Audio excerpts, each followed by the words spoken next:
अग्निवीरों को, जो 4 साल के अंदर उन अग्निवीरों को रिटायर कर देंगे, जो एजुकेशन से दूर हो जाएगा, जो फिर और किसी लायक ही नहीं रहेगा, 4 साल में वो डिप्रेशन में चला जाए। प्रतिशत प्राथमिकता अग्निवीरों को दी जाएगी। और किस चीज के लिए दी जाएगी?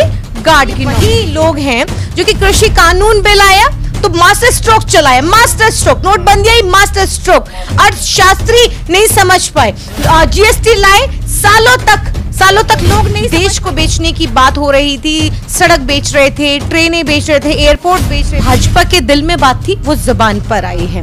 कैलाश विजयवर्गीय ने जिस तरीके से सेना के लोगों का पूछ रहा है, जवाब दीजिए कि अभी तक जो रिटायर हैं 32 साल की उम्र में, और जो कि पहले ही, और जो लोग रिटायर हो जाते हैं उनको कितने प्रतिशत लोगों को नौकरी मिली है, वो आज भी किस तरीके से जीवन यापन। प्रधानमंत्री के उद्योगपति मित्र हैं, क्या वो अपनी संपत्तियों की सुरक्षा के लिए गार्ड बना करके उनको वो बहाली करेंगे 10% लोगों को? प्रधानमंत्री मोदी नई एक्सपेरिमेंट करते रहते हैं। इस बार सेना में एक्सपेरिमेंट हुआ है जिसका नाम है अग्निपथ योजना। पूरे भारत में विरोध प्रदर्शन हो रहा है, युवा प्रदर्शन कर रहे हैं। खास के बिहार में आपने देखा सारी ट्रेनें जला दी गई, लगभग बहुत ऐसी ट्रेनें कह रहे हैं कि 600 करोड़ का नुकसान हुआ है। तो उस तमाम मुद्दे पर आज हम बात करेंगे। हमारे साथ आज एडवोकेट अरफा खानम जी, उनसे बात करेंगे कि जो लोग प्रदर्शन कर रहे हैं, क्या ये योजना उनको पसंद क्यों नहीं आ रही, आखिर क्या कारण है? देखिए, योजना तमाम तरीके की जो मोदी जी योजना लेकर आते हैं, तो उस योजना को पहले ना तो समझा जाता है, ना ये समझा जाता है कि उस योजना का क्या इफ़ेक्ट रहने वाला है, किस तरीके से ये योजना सफल हो सकती है। क्योंकि सिर्फ तानाशाह तरीके से थोप देना, जैसे नोटबंदी थोप दी, वैसे ही ये अग्निपथ योजना थोप दी गई युवाओं के ऊपर, जो सालों से मेहनत कर रहा था, सालों से तैयारी कर रहा था, भारत माँ की सेवा करना चाहता था, लेकिन 4 साल का वक्फा डाल दिया। इसके अंदर स्कीम के अंदर, अग्निपथ योजना के अंदर क्या लोग, जो युवा क्यों विरोध कर रहा है, समझना ज़रूरी है। क्योंकि 4 साल का जो वक्त है, 17.5 साल की उम्र से लेकर के 21 साल की जो उम्र है, जिसको जो अग्निवीर के लिए ये उम्र आपने बनाई है, और क्योंकि 4 साल के अंदर वो युवा ट्रेनिंग लेने के बाद आप 21 साल की उम्र में उसको रिटायर कर देंगे, तो उसके बाद वो युवा क्या करेगा? क्यों ना आक्रोशित हो?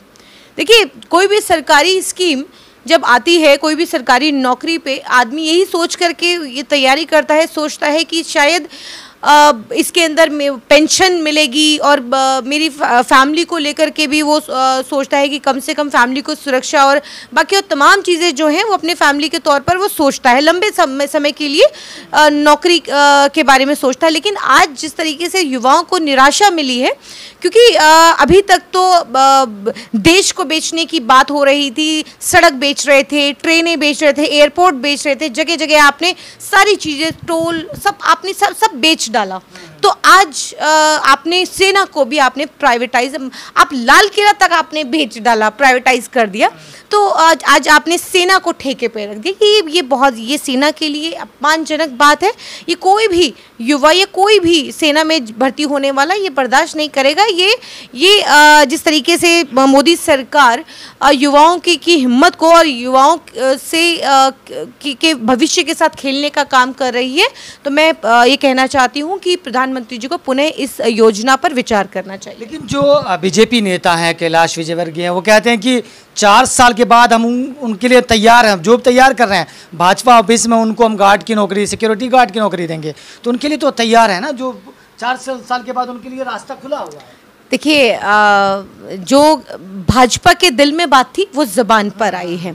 कैलाश विजयवर्गीय ने जिस तरीके से सेना के लोगों का अपमान किया, मैं पूछती हूँ ये जितने भी एमएलए एमपी हैं भाजपा के, जो इसके बाद पेंशन लेने का काम करते हैं और उनको पूरी ज़िंदगी भर उनको पेंशन मिलती है, तो वो पेंशन क्यों नहीं बंद होनी चाहिए? सेना के जवान जो भारत माँ की सेवा के लिए सरहद पर लड़ता है, उस सरहद पर लड़ने वाले के जब वो वापस लौटता है, या तो देखिए छुट्टियों में, चंद दिनों की छुट्टियों पे लौटता है, या फिर तिरंगा में लिपटा हुआ वो जवान आता है, तो ऐसे लोगों की पेंशन खलती है। और ऐसे लोग कहते हैं कि प्राथमिकता 10% प्राथमिकता अग्निवीरों को दी जाएगी। और किस चीज़ के लिए दी जाएगी? गार्ड की नौकरी दी जाएगी। और आप ये देखिए कि अभी तक जितने भी सेना के जवान जो रिटायर होते हैं, अभी तक ये देखिए आज क्या नौकरी कर रहे हैं, क्या नौकरी मिल रही है उनको, किस जगह कितने प्रतिशत कि आपने किसी भी कंपनी के अंदर प्राइवेट या और जगहों पर आपने देखा होगा एटीएम के बाहर या किसी भी सिक्योरिटी गार्ड या किसी भी दरबान से दरवाजा खोलने के लिए एक बंदूक टांग कर दरवाजा खोलने के लिए नौकरी कर रहा है आज वो जवान जो सरहद पे लड़ रहा था। तो आज ये जो सेना का अपमान नहीं है तो क्या है?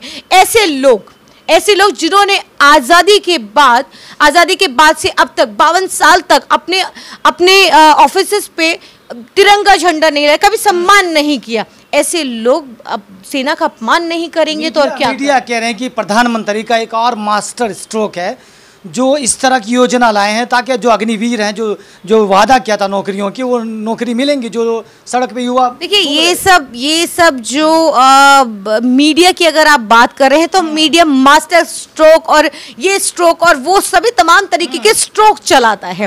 देखिए मीडिया ने आज बड़े अफसोस के साथ कह रही हूँ और माफ़ कीजिएगा सेना के लिए बात कर रही हूँ कि जो पूर्व जितने भी चीफ हैं वो सभी आकर के उनको बीजेपी के लोगों ने जो जितने भी नेशनल टेलीविजन है उनको बिठा करके बीजेपी प्रवक्ता की तरह उनसे डिबेट कर रहे हैं, उनसे कहलवाया जा रहा है, वो प्रवक्ता की तरह डिबेट कर रहे हैं। जो कि आज तक हमने जो सेना के जवानों को हमेशा, चाहे वो पूर्व रहे हों चाहे वो करंट रहे हों, तो वो हमेशा उनको कभी भी इन विवादों में नहीं हमने देखा था। लेकिन अब हमें देखना पड़ रहा है कि आज सेना के वो जवान जो आज टीवी डिबेटों में आकर के इसके फायदे गिनवा रहे हैं। आपको कहना चाहूंगी आपके चैनल के माध्यम से कि देखिए ये वही लोग हैं जो कि कृषि कानून बिल आया तो मास्टर स्ट्रोक चलाया, मास्टर स्ट्रोक, नोटबंदी आई मास्टर स्ट्रोक, अर्थशास्त्री नहीं समझ पाए, जीएसटी लाए सालों तक लोग नहीं समझ पाए कि आखिर ये जीएसटी क्यों है, व्यापारी नहीं समझ पा रहा था,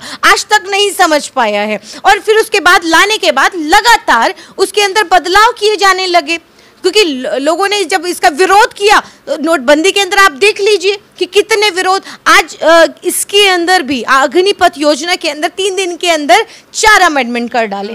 तो अगर ये इतनी अच्छी योजना है तो इसके अंदर अमेंडमेंट करने की क्यों जरूरत पड़ी? अगर आप इसको इतना अच्छा मास्टर स्ट्रोक बता रहे हैं, अग्निवीरों को जो 4 साल के अंदर उन अग्निवीरों को रिटायर कर देंगे, जो एजुकेशन से दूर हो जाएगा, जो फिर और किसी लायक ही नहीं रहेगा, 4 साल में वो डिप्रेशन में चला जाएगा।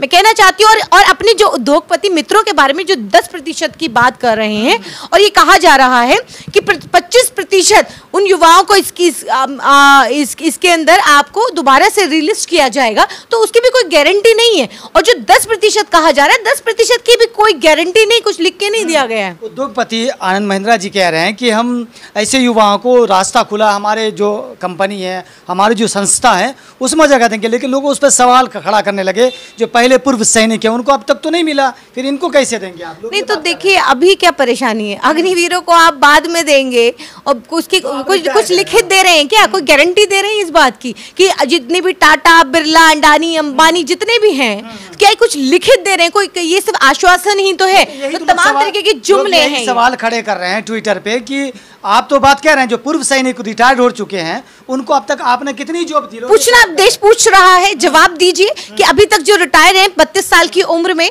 और जो कि पहले ही और जो लोग रिटायर हो जाते हैं उनको कितने प्रतिशत लोगों को नौकरी मिली, वो आज भी किस तरीके से जीवन यापन कर रहे हैं? हाँ, वो कोई देखने नहीं जा रहा, ना कभी मीडिया इस पर दिखाता है ना कभी पूछता है। और मैं पूछना चाहती हूँ कि देश के अंदर जिस तरीके से बेरोजगारी है, 2 करोड़ रोजगार हर रोज देने का वादा किया था, आज 8-7 साल गुजर चुके हैं, 8 साल गुजर चुके हैं, बताइए कितनी नौकरियां दी हैं। और आज ये जो जुमला है जो आप अग्निवीर योजना लेकर आए हैं और 47,000 आप कह रहे हैं कि हर साल आप भर्ती करेंगे, तो मैं पूछना चाहती हूं कि आप ये बताइए कि 47,000 में से कितने लोगों को, 10% लोगों को, 10% लोगों में भी कोई आश्वासन, सिर्फ आश्वासन है, कोई लिखित नहीं, कोई गारंटी नहीं है। लेकिन पहले आओ पहले पाओ की स्कीम है, क्या है, किस तरीके से क्या है, कुछ आपने कुछ ऐसा सुनिश्चित तो किया नहीं है अभी तक। तो ये सभी तरीके की जो चीजें हैं, आज देश के अंदर जो एक युवा आज आंदोलित है, आक्रोशित है, वो क्यों है? ये जो 4 साल का जो वक्फा है, जो 4 साल के अंदर आप एक युवा को बेरोजगार कर देंगे, 4 साल के अंदर जो अपनी एजुकेशन से दूर हो जाएगा, 12वीं करके वो सेना की ट्रेनिंग लेकर के वो बेरोजगार हो जाएगा। जिस वक्त उसे शादी करनी है, उसको आगे बढ़ना है, तमाम तरीके की ट्रेनिंग्स उसको लेनी है, क्योंकि आप किस जगह आप उसको एडजस्ट करेंगे? आप बताइए ना। मैं पूछना चाहती हूँ, जो जितने भी प्रधानमंत्री के उद्योगपति मित्र हैं, क्या वो अपनी संपत्तियों की सुरक्षा के लिए गार्ड बना करके उनको वो बहाली करेंगे 10% लोगों को? मैं पूछना चाहती हूँ। तो ये जो देश के युवाओं के भविष्य के साथ जो खिलवाड़ हो रहा है, ये किसी को भी नाकाबिलियत बर्दाश्त